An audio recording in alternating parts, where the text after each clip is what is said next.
ओम नमः शिवाय। हमारे चैनल पर आप सभी का स्वागत है।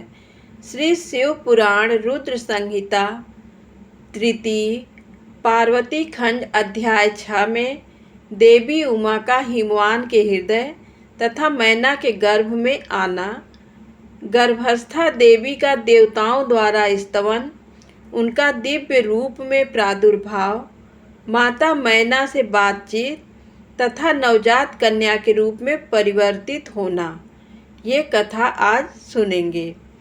ब्रह्मा जी कहते हैं, नारद, तदनंतर मैना और हिमालय आदर पूर्वक देव कार्य की सिद्धि के लिए कन्या प्राप्ति के हेतु वहाँ जगत जननी भगवती उमा का चिंतन करने लगे, जो प्रसन्न होने पर संपूर्ण अभीष्ट वस्तुओं को देने वाली हैं। वे महेश्वरी उमा अपने पूर्ण अंश से गिरिराज हिमवान के चित्त में प्रविष्ट हुई। इससे उनके शरीर में अपूर्व एवं सुंदर प्रभा उतर आई। वे आनंद मग्न हो अत्यंत प्रकाशित होने लगे। उस अद्भुत तेजो राशि से संपन्न महामना हिमालय अग्नि के समान अदृश्य हो गए थे। तत्पश्चात सुंदर कल्याणकारी समय में गिरिराज हिमालय ने अपनी प्रिया मैना के उदर में शिवा के उस परिपूर्ण अंश का आधान किया।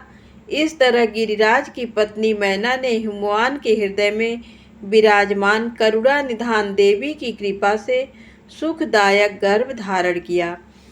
संपूर्ण जगत की निवास भूता देवी के गर्भ में आने से गिरिप्रिया मैना सदा तेजोमंडल के बीच में स्थित होकर अधिक शोभा पाने लगी।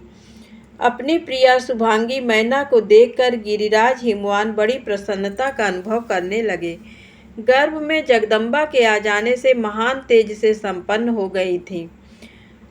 हे मुने, उस अवसर में विष्णु आदि देवता और मुनियों ने वहां आकर गर्भ में निवास करने वाली शिवा देवी की स्तुति की और तदनंतर महेश्वरी की नाना प्रकार से स्तुति करके प्रसन्न चित्त हुए। वे सब देवता अपने अपने धाम को चले गए।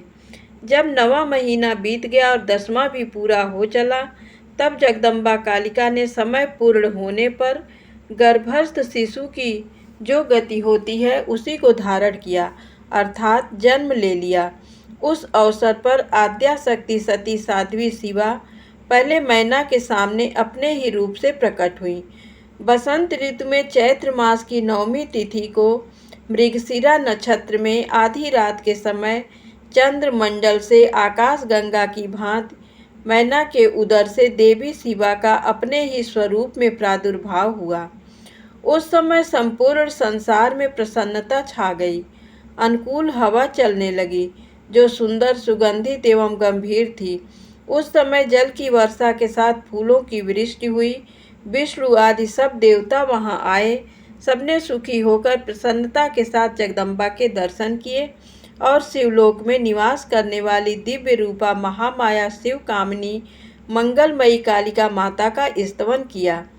हे नारद, जब देवता लोग स्तुति करके चले गए, तब मेनका उस समय प्रकट हुई। नील कमल दल के समान कांति वाली श्याम वर्णा देवी को देखकर अतिशय आनंद का अनुभव करने लगी। देवी के उस दिव्य रूप का दर्शन करके गिरिप्रिया मैना को ज्ञान प्राप्त हो गया। वे उन्हें परमेश्वरी समझकर अत्यंत हर्ष से उल्लसित हो उठी और संतोषपूर्वक बोली। मैना ने कहा, जगदम्बे महेश्वरी, आपने बड़ी कृपा की जो मेरे सामने प्रकट हुई। अंबिके, आपकी बड़ी शोभा हो रही है। शिवे, आप संपूर्ण शक्तियों में आद्य शक्ति तथा तीनों लोकों की जननी हैं। देवी, आप भगवान शिव को सदा ही प्रिय हैं तथा संपूर्ण देवताओं से प्रशंसित पराशक्ति हैं। महेश्वरी, आप कृपा करें और इसी रूप से मेरे ध्यान में स्थित हो जाएं। साथ ही मेरी पुत्री के अनुरूप प्रत्यक्ष दर्शनीय रूप धारण करें। ब्रह्मा जी कहते हैं, नारद, पर्वत पत्नी मैना की ये बात सुनकर अत्यंत प्रसन्न हुई शिवा देवी ने उस गिरि प्रिया को इस प्रकार उत्तर दिया। देवी बोली, मैना, तुमने पहले तत्परता पूर्वक मेरी बड़ी सेवा की थी। उस समय तुम्हारी भक्ति से प्रसन्न हो मैं वर देने के लिए तुम्हारे निकट आई। वर मांगो। मेरी इस वाणी को सुनकर तुमने जो वर मांगा वो इस प्रकार है। महादेवी, आप मेरी पुत्री हो जाएं और देवताओं का हित साधन करें। तब मैंने तथास्तु कहकर तुम्हें सादर ये वर दे दिया और मैं अपने धाम को चली गई। गिरि कामिनी, उस वर के अनुसार समय पाकर आज मैं तुम्हारी पुत्री हुई हूँ। आज मैंने जो दिव्य रूप का दर्शन कराया है, इसका उद्देश्य इतना ही है कि तुम्हें मेरे स्वरूप का स्मरण हो जाए, अन्यथा मनुष्य रूप में प्रकट होने पर मेरे विषय में तुम अनजान ही बनी रहती।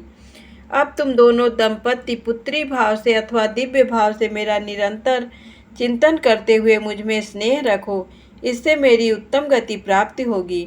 मैं पृथ्वी पर अद्भुत लीला करके देवताओं का कार्य सिद्ध करूंगी, भगवान शंभु की पत्नी होंगी और सज्जनों का संकट से उद्धार करूंगी।